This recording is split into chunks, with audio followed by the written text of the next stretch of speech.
dito naman tayo sa Tondo, Maynila kung saan 12 oras nang nasusunog ang isang gusali sa tindi ng apoy.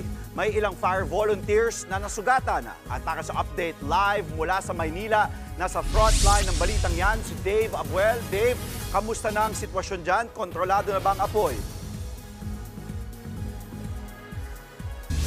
Andre, patuloy pa rin inaapulan ng Bureau of Fire Protection ang apoy dito sa nasusunog na gusali sa Tondo, Maynila. Umabot na sa 14 na truck ng BFP at higit kumulang 50 naman sa mga volunteers ang rumisponde sa sunog.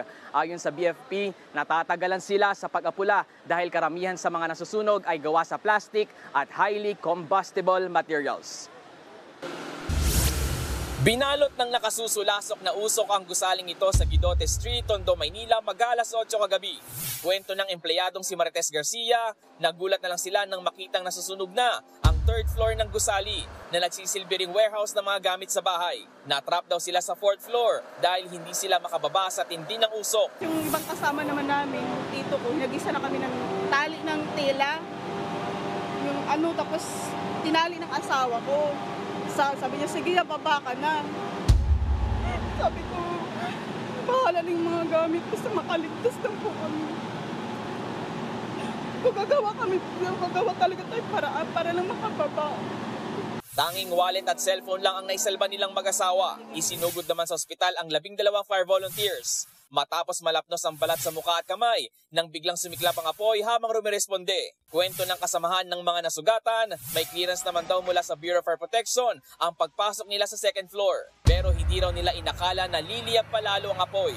May ilang napuruhan sa mga volunteer dahil hindi buo ang suot na protective equipment. Wala kaming fire hood, wala kaming mga gloves. So, kulang kami sa equipments, kulang din kami sa pambili kasi sariling budget talaga ang nilalabas namin para makabili kami ng mga equipment namin. Sa ngayon, higit 12 oras nang nasusunog ang gusali. Sa tindi ng apoy, itinaas na sa 2nd alarma ang sunog.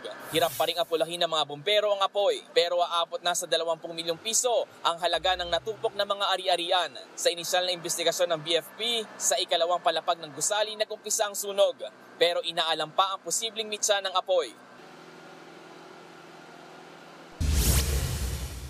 Andre, sa likod ng walang humpay na pagbuga ng tubig ng mga bumbero sa nasusunog na gusali, kita pa rin sa mga bintana ng gusali yung apoy. Kasabay niyan yung makapal at maitim na usok mula sa loob. Ayon sa BFP, hindi naman nadamay ang mga kalapit nitong gusali. Andre.